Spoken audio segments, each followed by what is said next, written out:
जय मां कामाख्या। कामाख्या पीठ पे आपका मित्रों स्वागत है। आज की चर्चा जो है, हम खुद भी ये जान सकते हैं कि हमारे कुंडली में कौन से ग्रह हमें परेशान कर रहे हैं। प्रत्येक जातक की कुंडली में शुभ और अशुभ ग्रहों की स्थिति अलग अलग बनी रहती है। कुंडली में कुल 12 भाव होते हैं, सभी भावों के अलग अलग स्वामी हैं। आप खुद भी देख सकते हैं कि कौन सा ग्रह आपका खराब चल रहा है या खराब फल दे रहा है और उसका क्या उपाय हम करें। ग्रहों से होने वाली जो परेशानियां हैं उसको आप खुद भी अनुभव कर सकते हैं और उसका उपचार भी आप खुद कर सकते हैं। जैसे सूर्य ग्रह, अगर सूर्य ग्रह आपको परेशान कर रहा है तो आपके लिए सरकारी नौकरी या सरकारी कार्यों में परेशानियां होंगी। सिर दर्द, नेत्र रोग, हृदय रोग, अस्थि रोग, चर्म रोग, पिता से अनबन की स्थिति भी बना सकता है। और अगर ये में से कोई भी स्थिति आपके जीवन में आप महसूस कर रहे हैं तो इसका अर्थ ये है कि आपका सूर्य पीड़ित है और सूर्य से आपको तकलीफ मिल रही है।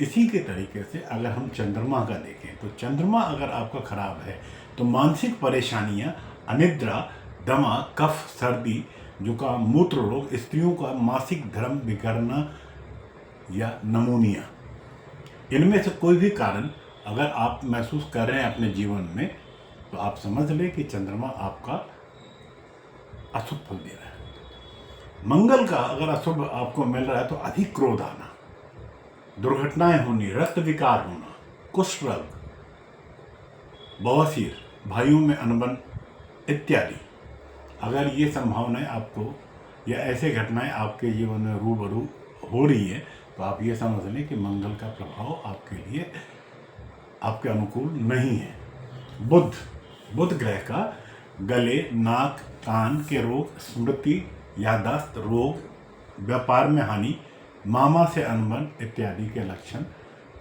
अगर आपके जीवन में आपको महसूस होता हो तो आपको बुध ग्रह की शांति करा लेनी चाहिए या उपाय करने चाहिए।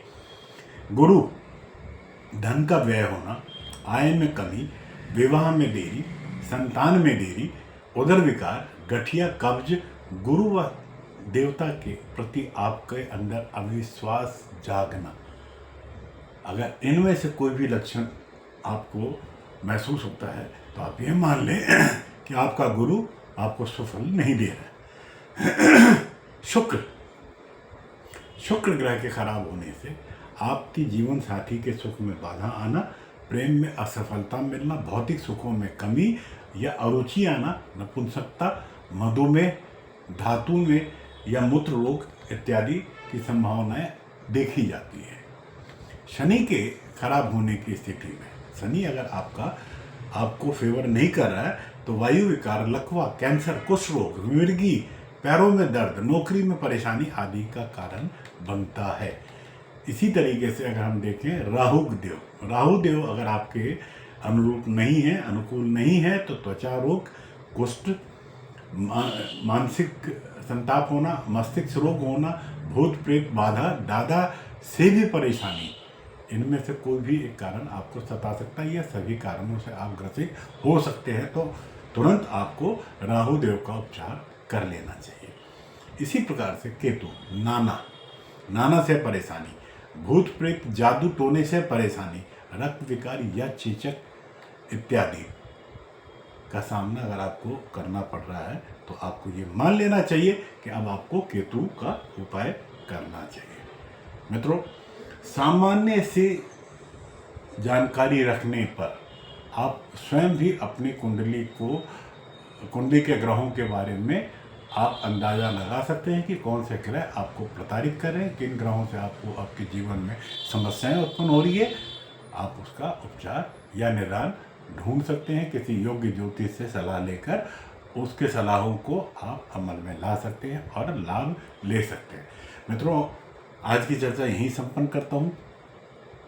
विशेष चर्चा अगले विषय में, और अगला विषय होगा कि अगर कमजोर शनि है आपकी कुंडली में तो क्या कारण है और क्या परिणाम हो सकते हैं और उसके उपायों के ऊपर। जी हाँ, देखना ना भूलिएगा अगली चर्चा कमजोर शनि के कारण और परिणाम और उसके उपायों के ऊपर है। जाने से पूर्व पुनः आग्रह करूंगा, अगर आपने चैनल सब्सक्राइब नहीं किया है तो चैनल को सब्सक्राइब करें, लाइक करें और शेयर करें। आपका दिन शुभ हो। जय मां कामाख्या।